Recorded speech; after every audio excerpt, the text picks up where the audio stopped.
अच्छा अच्छा जनाब, हम बात कर रहे थे कार्बन मोनोऑक्साइड की एनर्जी लेवल डायग्राम की और उसकी मॉलिक्यूलर ऑर्बिटल्स की।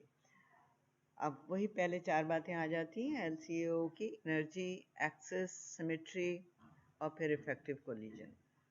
इन सब को देखते हुए हम जो मॉलिक्यूलर ऑर्बिटल डायग्राम बना सकते हैं इसकी कार्बन मोनोऑक्साइड की, जाहिर सी बात है उसमें हम 2s ऑफ द ऑक्सीजन को लोअर एनर्जी लेवल पर रखेंगे। एक साइड पे मैंने ऑक्सीजन रखा हुआ है, एक पे कार्बन। उसके बाद 2s ऑफ द कार्बन आएगा जो ऑक्सीजन के मुकाबले में थोड़ा हाई एनर्जी पर होगा, क्योंकि कार्बन और ऑक्सीजन में ग्रुप में फ़र्क है। कार्बन 4th ग्रुप में है, ऑक्सीजन 6 ग्रुप में है। ऑक्सीजन इलेक्ट्रोनेगेटिव ज़्यादा है। तो जैसे जैसे हम आगे जाते हैं 2s जो है सेकंड पीरियड का, उसकी एनर्जी लो होती चली जाती है। तो कार्बन की थोड़ी हाई एनर्जी पर और ऑक्सीजन की लो एनर्जी पर। इसी तरह बिल्कुल 2p को भी हम देखेंगे कि 2pxyz जो कार्बन के हैं वो थोड़ा हाई एनर्जी लेवल पर होंगे, और जो pxyz आपके ऑक्सीजन के हैं वो लो एनर्जी पर होंगे। अब जैसे पीछे पहले मैंने आपको बताया था कि एक्स एक्सिस पर आपस में कंबाइंड, यानी जब दो एटम ऑक्सीजन और कार्बन के एक्स एक्सिस पर टकराएंगे विद इफेक्टिव कोलिजन, तो सेम सिमेट्री और सेम एक्सिस रखने वाले और कंपेरेबल एनर्जी रखने वाले जो ऑर्बिटल्स हैं वो आपस में मिक्स होंगे, और जितने वो ऑर्बिट होंगे उतने ही सिग्मा ऑर्बिटल्स बनेंगे। और वो कौन कौन से हैं? ऑक्सीजन का 2s, कार्बन का 2s, ऑक्सीजन का 2px और कार्बन का 2px। जब ये चारों आपस में मिक्स होंगे तो ये एटॉमिक ऑर्बिटल से मॉलिक्यूलर ऑर्बिटल में तब्दील हो जाएंगे, और वो molecular orbital 4 sigma molecular orbitals होंगे। उन्हें हमने नाम दिया है सिग्मा 1, सिग्मा 2, सिग्मा 3 और सिग्मा 4 का।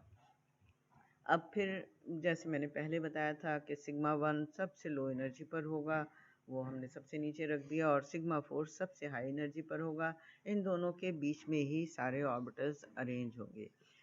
अच्छा, sigma 1 at the lowest energy is comparable to the energy of the 2s of the oxygen. Again, क्योंकि ये सबसे नीचे है और ऑक्सीजन एटॉमिक ऑर्बिटल में ऑक्सीजन का 2s सबसे नीचे था, तो जब इलेक्ट्रॉनिक चार्ज डिस्ट्रीब्यूशन होने लगेगी तो ये सिग्मा 1 जो है ये ऑक्सीजन के 2s का तमाम चार्ज रिसीव कर लेगा, और इस तरह इसमें 2s में पाए जाने वाले लोन पेयर जो है उसकी तमाम चार्ज डेंसिटी सिग्मा 1 में जाएगी। तो sigma 1 will have the lone pair from the oxygen 2s orbital. अच्छा, उसके बाद सिग्मा 2 आता है। सिग्मा 2 जो है वो 2s ऑफ द कार्बन और 2s ऑफ द ऑक्सीजन के बीच में होगा, और इसमें जाहिर है कि जो कंट्रीब्यूशन है वो ज़्यादा 2s ऑफ द कार्बन का होगा, क्योंकि 2s of the oxygen already अपना मैक्सिमम कंट्रीब्यूशन सिग्मा 1 को दे चुका है। तो कुछ contribution 2s of the oxygen से आएगा, ज़्यादा contribution 2s of the carbon से आएगा, और कुछ 2px ऑफ द कार्बन और 2px ऑफ द ऑक्सीजन से आएगा। तो इसमें इलेक्ट्रॉन जो हैं वो 2px ये इसकी जो कुर्बत है वो ज़्यादा है 2s ऑफ द कार्बन से। तो इसका 2s ऑफ द कार्बन का जो पूरा पेयर है वो सिग्मा 2 में चला जाएगा। Again it is a lone pair, electron pair receiving from the 2s of the carbon, यानी 2s ऑफ द कार्बन की सारी चार्ज डेंसिटी जो है वो तकरीबन जा रही है सिग्मा 2 में। उसके बाद फिर हमारा सिग्मा 3 आता है, जो ज़ाहिर वो भी 2s ऑफ द कार्बन और 2px ऑफ द ऑक्सीजन के बीच में है। तो ये इलेक्ट्रॉन अब रिसीव करेगा दोनों तरफ से 2p से, 2p ऑफ द कार्बन से भी और 2p ऑफ द ऑक्सीजन से भी। 2p ऑफ द कार्बन के पास दो अनपेयर्ड इलेक्ट्रॉन हैं तो वो अपना अनपेयर्ड इलेक्ट्रॉन ही देगा। 2p ऑफ द ऑक्सीजन के पास भी दो अनपेयर्ड इलेक्ट्रॉन मौजूद है, वो भी अपना अनपेयर्ड इलेक्ट्रॉन देगा। तो sigma 3 will have a bond pair. It will receive electron from carbon as well as oxygen.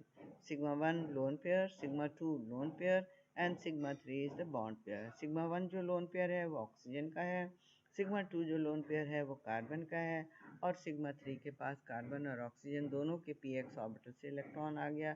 अब कितने इलेक्ट्रॉन बचे? 2p कार्बन के पास तो एक ही इलेक्ट्रॉन बचा, क्योंकि दो थे, एक उसने सिग्मा 3 को दे दिया। 2p ऑक्सीजन के पास 3 इलेक्ट्रॉन बचे हैं, क्योंकि उसके पास 4 इलेक्ट्रॉन थे उसने एक इलेक्ट्रॉन सिग्मा 3 को दे दिया। अब ये 3 इलेक्ट्रॉन और एक इलेक्ट्रॉन जो कार्बन के पास है, मिलाकर 4 इलेक्ट्रॉन हो गए, और ये 4 इलेक्ट्रॉन दो पेयर बनाएंगे, जिसमें एक पेयर में तो दोनों इलेक्ट्रॉन ऑक्सीजन के होंगे और एक पेयर में एक इलेक्ट्रॉन कार्बन का और एक इलेक्ट्रॉन ऑक्सीजन का होगा। यानी ये जो पाई ऑर्बिटल बने, ये जो दो पाई हैं जिनमें इलेक्ट्रॉन फिल हो गए हैं, दोनों के पास पेयर हो गए हैं, एक के पास लोन पेयर होगा, यानी वो दोनों इलेक्ट्रॉन ऑक्सीजन से आ रहे हैं, लेकिन एक के पास जो है वो बॉन्ड पेयर होगा, एक इलेक्ट्रॉन कार्बन से और एक इलेक्ट्रॉन ऑक्सीजन से। अच्छा, अब यहाँ हमारे इलेक्ट्रॉनिक कंट्रीब्यूशन, ये चार्ज डिस्ट्रीब्यूशन पूरी हो गई, इसलिए एंटी बॉन्डिंग ऑर्बिटल्स जो हैं वो खाली रहेंगे। अब ऐसे ऑर्बिटल्स जिनमें हमारे इलेक्ट्रॉन है पाई ऑर्बिटल में आखिरी इलेक्ट्रॉन जा रहे हो, यानी हाईएस्ट ऑक्यूपाइड मॉलिक्यूलर ऑर्बिटल जो हो वो पाई हो, वहाँ हमेशा लोएस्ट अनऑक्यूपाइड मॉलिक्यूलर ऑर्बिटल जो होता है वो पाई स्टार होता है। हाईएस्ट ऑक्यूपाइड मॉलिक्यूलर ऑर्बिटल को हम कहते हैं होमो, और लोएस्ट ऑक्यूपाइड मॉलिक्यूलर ऑर्बिटल को हम कहते हैं लोमो। ये खास किस्म के मॉलिक्यूल्स होते हैं जिन्हें अभी हम आगे डिस्कस करेंगे। पहले हम ये देख लेते हैं कि sigma 2 has energy in between 2s oxygen and 2s carbon, and it is comparable to 2s of carbon, so it receive both electron from 2s of carbon। तो ऑक्सीजन भी और सिग्मा 3 की भी बात हो गई, और उसके बाद हमारी पाई ऑर्बिटल्स की भी बात हो गई, और ये भी पता चल गया कि पाई में कौन सा लोन पेयर है और कौन सा बॉन्ड पेयर है। अच्छा, अब एक तो आप इसकी लुईस डायग्राम देख सकते हैं जो नीचे बनी हुई है, इसमें कार्बन और ऑक्सीजन के दरमियान दो बॉन्ड हैं। एक बॉन्ड सिग्मा 3 है क्योंकि उसमें इलेक्ट्रॉन कार्बन से भी आ रहा है और ऑक्सीजन से भी, और एक बॉन्ड पाई है, उसमें भी एक इलेक्ट्रॉन कार्बन से भी आ रहा है और एक इलेक्ट्रॉन ऑक्सीजन से भी आ रहा है। सिग्मा 1 जो है वो 2s ऑफ द ऑक्सीजन की वजह से है, जो अलॉन्ग द एक्सिस तो है लेकिन लोन पेयर है, तो sigma 1 is the lone pair. इसी तरह सिग्मा 2 वो कार्बन का है, 2s ऑफ कार्बन के इलेक्ट्रॉन हैं जो अलॉन्ग द एक्सिस तो ज़रूर हैं लेकिन दोनों के दोनों इलेक्ट्रॉन कार्बन के हैं, उसे हमने सिग्मा 2 कहा है। और फिर ऑक्सीजन के पास एक और लोन पेयर बचा था क्योंकि उसके p में इलेक्ट्रॉन ज़्यादा थे जबकि कार्बन के इलेक्ट्रॉन ख़त्म हो गए थे, तो ये पाई 1 तो बॉन्ड पेयर था, पाई 2 आपका लोन पेयर था। तो ऑक्सीजन के पास दो लोन पेयर हैं, सिग्मा 1 पाई 2, यानी एक पाई लोन पेयर और एक सिग्मा लोन पेयर, और कार्बन के पास सिर्फ एक लोन पेयर है जो सिग्मा 2। इस तरह ये एक ऐसा मॉलिक्यूल है जिसके पास काफ़ी लोन पेयर हैं और ये जिधर से चाहे बॉन्ड बना सकता है। तो carbonyl is a very very good ligand. इसके कई तरह के मॉलिक्यूल बनते हैं और सबसे ज़्यादा ऑर्गेनोकेमिस्ट्री में, ऑर्गेनोमेटेलिक केमिस्ट्री में ये बहुत ही इम्पॉर्टेंट है। अच्छा, होमो means highest occupied molecular orbital, LUMO means lowest unoccupied molecular orbital. In CO molecular orbitals diagram pi star जो हैं दोनों के दोनों वो LUMO हैं और पाई जो है वो HOMO है। अच्छा, जब हम मॉलिक्यूलर ऑर्बिटल की बात करते हैं तो हमें ये मालूम होता है कि मॉलिक्यूलर ऑर्बिटल एक जैसी शेप रखने वालों से ही ओवरलैप करते हैं। ये जो हमारा पाई स्टार है, ये इसकी शेप हमारे जो मेटल कॉम्प्लेक्सेस होते हैं उसके T2G से बहुत ज़्यादा मैच करती है। तो अगर मेटल के पास T2G में इलेक्ट्रॉन मौजूद हों और जो लिगेंड जाके मेटल से अटैच हो रहा हो उसके पास लूमो जो है वो पाई स्टार हो, तो ये दोनों ओवरलैप करके नए मॉलिक्यूलर ऑर्बिटल बना लेते हैं और इस तरह T2G जो है वो पाई स्टार को इलेक्ट्रॉन दे देता है, जिसे हम बैक बॉन्डिंग कहते हैं। यानी ओवरलैपिंग उनकी हो जाती है और पाई बॉन्ड बन जाते हैं और ये बैक बॉन्डिंग कहलाती है।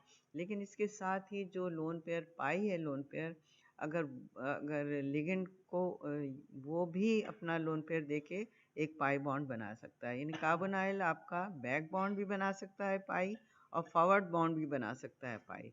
Carbon has one lone pair which sigma 2, oxygen has two lone pair and sigma 1 and other pi 2। Therefore, CO behave as a very strong ligand। होमोपाई लोन पेयर कौन सा है? जो हाईएस्ट ऑक्यूपाइड मॉलिक्यूलर ऑर्बिटल में मौजूद है। Of pi bond with metal, ये जो है मेटल के साथ पाई बॉन्ड बना लेता है, यानी सिग्मा बॉन्ड तो वो बना ही चुका है। उसके बाद ये अपना लोन पेयर मेटल को, अगर मेटल के पास T2G खाली है, यानी जो मेटल कार्बोनाइल के साथ लगी है वो दो किस्म की हो सकती हैं। एक वो कि उसका T2G खाली हो, और एक वो जिसका T2G फिल हो। जिसका T2G खाली हो, मसलन आपके स्कैंडियम, टाइटेनियम, वेनेडियम, क्रोमियम वगैरह, अगर वो उनके T2G खाली भी होंगे तो वो जो हैं वो इलेक्ट्रॉन रिसीव कर लेंगे ऑक्सीजन के पाई इलेक्ट्रॉन, जो है ऑक्सीजन के पास जो पाई एंटी बॉन्डिंग ऑर्बिटल है, और वो पाई बॉन्ड भी बना लेंगे। सिग्मा बॉन्ड तो बना ही चुके हैं, पाई बॉन्ड भी बना लेंगे। और अगर T2G फिल हो, जैसे निकल है आपका, कोबाल्ट है आपका, कॉपर है आपका, तो वो क्या करेंगे, वो अपना इलेक्ट्रॉन लूमो को दे देंगे।